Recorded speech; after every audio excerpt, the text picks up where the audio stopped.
আপনারা দেখছেন SNTV।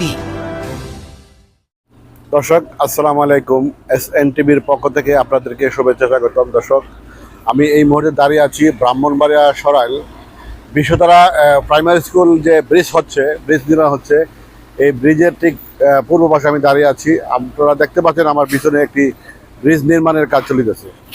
আমি এই ব্রিজ সম্বন্ধে ব্রিজের বিষয়ে জিজ্ঞাসা করেছিলাম ইঞ্জিনিয়ার, মানে এটার যে প্ল্যান বা ডিজাইন করেছে জনাব মোহাম্মদ ইস্কান্দার আলী সাহেবের সাথে কথা বলেছিলাম, নাজমুল হোসেন সাহেবের সাথে ইঞ্জিনিয়ার কথা বলেছি, শিক্ষা অফিসার কথা বলেছি, এই প্রাইমারি স্কুলের যে প্রধান শিক্ষক নাসিমা বেগম তার সাথে, এদের সাথে কথা বললে জানতে পারলাম এখানে যে রাস্তার যে সমস্যা, অত্র এলাকাতে 20-30 হাজার লোক প্রতিদিন এই রাস্তা দিয়ে আসা যাওয়া করে।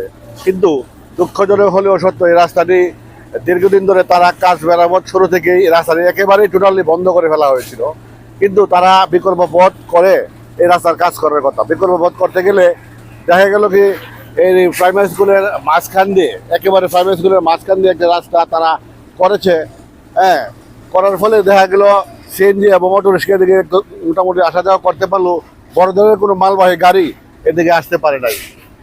দর্শক, আপনাদেরকে আমি দেখাতে চাই যে আমার ঠিক উত্তর পাশের প্রাইমারি স্কুলটিতে প্রতিদিন 3 থেকে 400 ছেলে মেয়ে শিশু বাচ্চারা লেখাপড়া করে আসতে হয়, এখানে আসে প্রতিদিন আসা যাওয়া করে। সকাল 9টা থেকে বিকাল 4টা পর্যন্ত স্কুল চলে। স্কুল চলাকালীন সময় যে স্কুলের মাঝখানটা যে রাস্তাটা করেছে, এটি একটি মারাত্মক ঝুঁকিপূর্ণ হয়ে গেছে। তাছাড়া পত্র এলাকার যে উত্তরজন্ত্রী যে মানুষগুলি এদিকে আসে, এই মানুষগুলি আসতে গিয়ে তারা একটা বাধার মুখোমুখি হচ্ছে। মারাত্মক ধরনের একটি যানজটের সৃষ্টি প্রতিদিনই হয়। এই মানুষের একটা চলাচল করতে গিয়ে একটা বিঘ্নতা করতেছে। দর্শক, আমি এই রাস্তার ব্যাপারে প্রধান শিক্ষক, শিক্ষা অফিসার সরাইল, ওনাদেরকে জিজ্ঞাসাবাদ করে ওরা কোনো সঠিক উত্তর দিতে পারে নাই। তাছাড়া ইঞ্জিনিয়ার যে এখানে আমি যে প্রেজেন্ট পাইছি তারাও কাজ সম্বন্ধে সঠিক উত্তর দিতে পারে নাই। তাদেরকে প্রশ্ন করা হয়েছিল যে রাস্তা যে আপনারা নিয়েছেন, যার কোনো ডকুমেন্ট বা কোনো কাগজপত্র কিনেছেন, তারা বললো যে মৌখিকভাবে। আদৌ কি বাংলাদেশে এরকম কোনো আইন আছে কিনা আপনাদের কাছে প্রশ্ন রয়ে গেল, যে মৌখিকভাবে কোনো আইন দিয়ে বা মৌখিকভাবে কোনো রাস্তা বন্ধ করা বা স্কুলের মাঝখান দিয়ে রাস্তা নেওয়া, এগুলি সঠিক কিনা।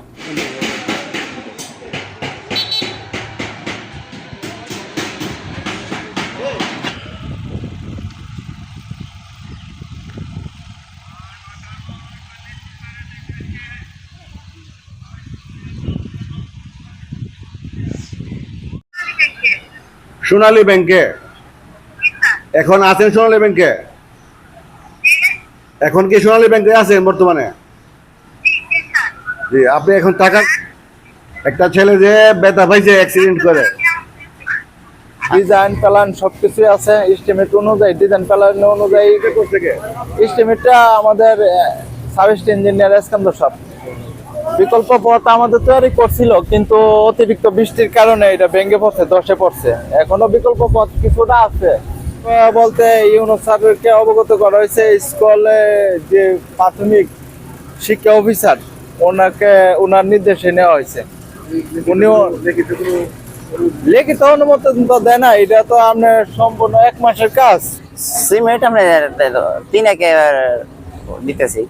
3 একে দিতেছে মানে 3 দেওয়ার পড়া, 3টার সাথে আপনার 1.5টা বালু আর 1টা সিমেন্ট। এটা তো বালুর সাথে, এটা হিসাব রাখবো আপনার কংক্রিটের সাথে, এটার কোনো হিসাব, বালুর কোনো এটার সাথে কোনো হিসাব নেই। আমরা চিন্তা ভাবনা করছি কোরবানিদের আগে আমরা 7 পর্যন্ত করতে পারি। রাতে দিনে ওয়েটিং রাস্তাতে আমরা আগে ছিল 12 ফুট, এখন কার্পেটিং হবো 18 ফুট, আর শোল্ডার থাকবো 3 ফুট 3 ফুট 6 ফুট, এলো মোট হলো 24 ফুট। এলাকাবাসীর কোনো সমস্যা নাই। এলাকাবাসী তো তারা রাস্তা পাস চাইতেছে, তারা রাস্তা পাস করতে গেলে একদিন না একদিন কষ্ট করতেই হবে। প্রাইমারি স্কুল আছে এখানে, এটার কোনো অনুমোদন বা ইউনিভার্সিটি বা শিক্ষা প্রাইমারি অনুমোদন আমাদের উপজেলা ইঞ্জিনিয়ার স্যার, শিক্ষা স্যারের সাথে অনুমোদন নিয়ে আপাতত মানুষ হাইটা যাওয়ার জন্য ব্যবস্থা করে দিছে। প্রিয় দর্শক, আমাদের সাথে তখন আরো বিশেষ জানতে পারবেন। ধন্যবাদ সকলকে। মোহাম্মদ কামাল পাঠান, ব্রাহ্মণবাড়িয়া সরাইল থেকে।